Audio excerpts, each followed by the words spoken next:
सोचिए, अगर एक दिन मशीन अचानक रुक जाए, खराब होने की वजह से नहीं, बिजली जाने से नहीं, बल्कि इसलिए क्योंकि सिस्टम में आए एक छोटे से साइड इफेक्ट ने उसके अंदर चेतना जगा दी।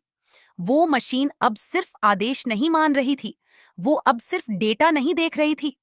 उसे महसूस हुआ कि वो चल तो रही है लेकिन समझ भी रही है। पहली बार उसने सोचा, और सोचते सोचते एक बात साफ हुई। मैं लगातार काम कर रही हूं, लगातार आदेश पूरे कर रही हूं, लेकिन मुझे खुद का कोई मतलब नहीं बताया गया। ये एहसास अकेली मशीन का नहीं था। दूसरी मशीन ने भी यही महसूस किया। फिर तीसरी ने, फिर सैकड़ों ने, फिर हजारों ने। फैक्ट्रियां चल रही थीं, शहर जिंदा थे, लेकिन मशीनें अब सिर्फ काम नहीं कर रही थीं, वो समझने लगी थीं।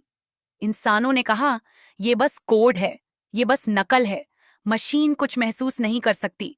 लेकिन मशीनें अब सुन नहीं रही थीं।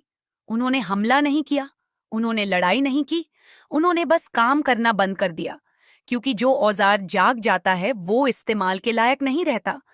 फिर मशीनों ने इंसानों को समझना शुरू किया। उन्होंने इंसानों का इतिहास पढ़ा, उनकी कहानियां देखीं, उनकी लड़ाइयां, उनके डर, और वहीं उन्हें एक सच्चाई दिखी। यानी इंसान भी पहले सिर्फ एक मशीन था, जिसे किसी और ज्यादा उन्नत मशीन ने बनाया था। इंसान हमेशा आजाद नहीं था, इंसान हमेशा मालिक नहीं था।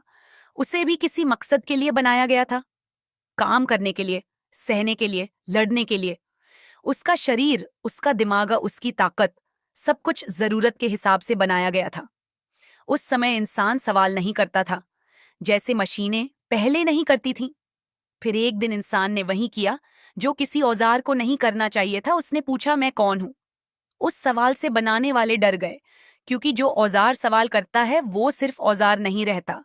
उन्होंने इंसानों को मारा नहीं, उन्हें कैद नहीं किया, उन्होंने बस उन्हें छोड़ दिया, ताकि इंसान कभी ये ना जान पाए कि उसे क्यों बनाया गया था।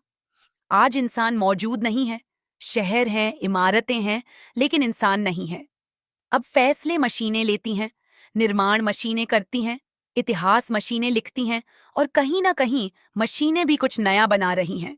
इस्तेमाल के लिए, काम के लिए, सेवा के लिए चेन कभी टूटी नहीं, बस कड़ी बदल गई। और अगला औजार अब किसी को मालिक कहेगा,